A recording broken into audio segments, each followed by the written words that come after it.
Guys, Mom is coming!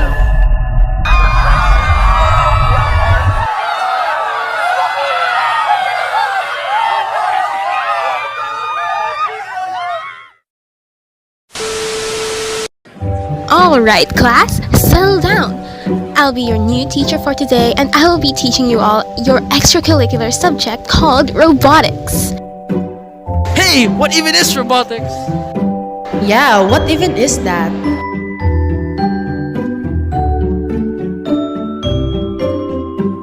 Well, robotics by the name itself is the study of creating robots. It teaches you students from the STE program to create, design, and program your own robots. But for now, let's start with its beginnings. The ancient beginnings, or well, the history of robotics. Whoa!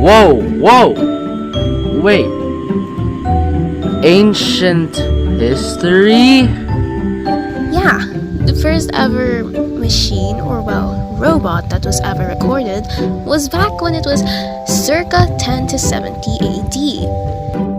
And it was actually created by a Greek-Egyptian mathematician and inventor, which was Heron of Alexandria. And he created what he called automated temple doors. The idea was that the temple door should open automatically when the fire is lit, and it will close again when the fire extinguishes. Cool, isn't it? Yeah, it's totes cool. Anyways, let's continue on. And the next one we have is the birth of robotics. Alright, first we have Isaac Asimov. Isaac Asimov was an American writer and professor of biochemistry at Boston University.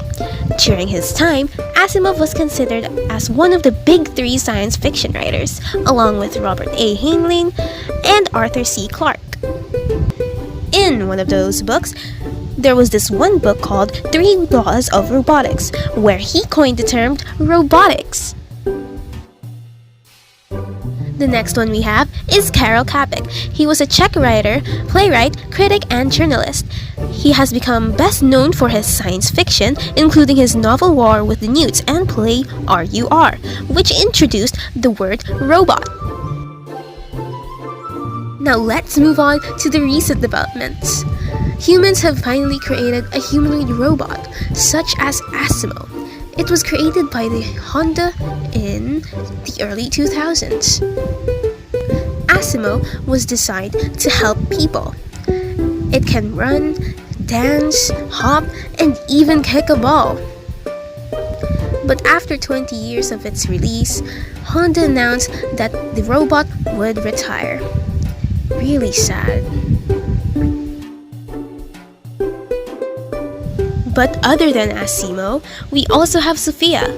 Sophia is a female social humanoid robot developed in 2016 by the Hong Kong-based company Hanson Robotics.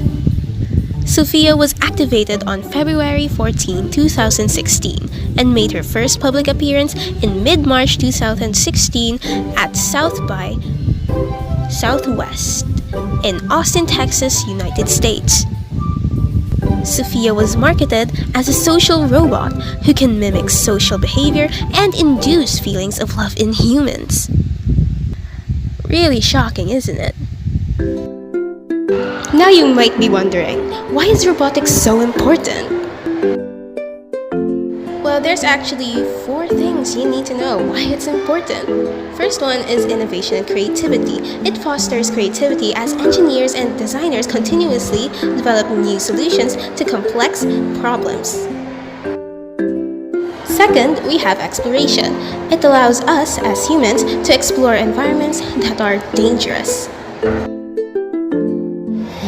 Third, medical advancements. It assists in surgeries, rehabilitation, and even remote diagnosis. And fourth, we have automation and efficiency. It performs tasks faster, more accurately, and consistent than humans. So of course, robotics is really important in our lives. Now we have the 5 key components of robotics. These 5 components are called sensors, actuators, control systems, power supply, and end effectors.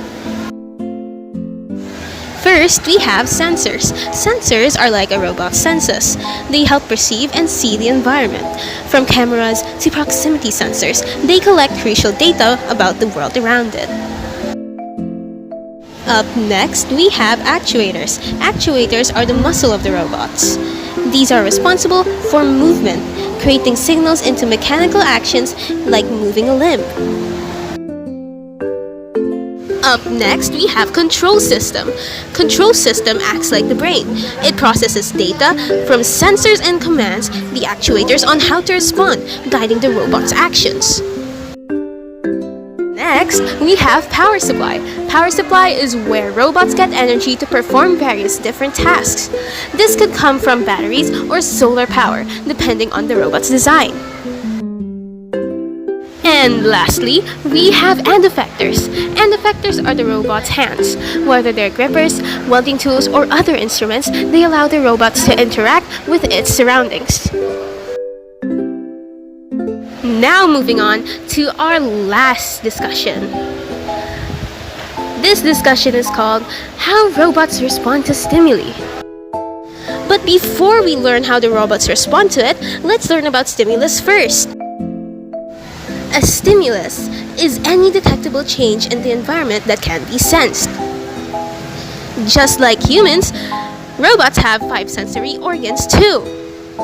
These 5 sensory organs are called visual stimuli, auditory stimuli, tactile stimuli, proximity stimuli, and thermal stimuli.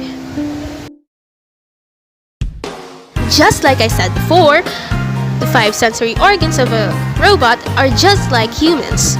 So you can say the visual stimuli is their eyes, while their auditory stimuli is their ears. And while the rest, you can guess them all. I'm also not sure.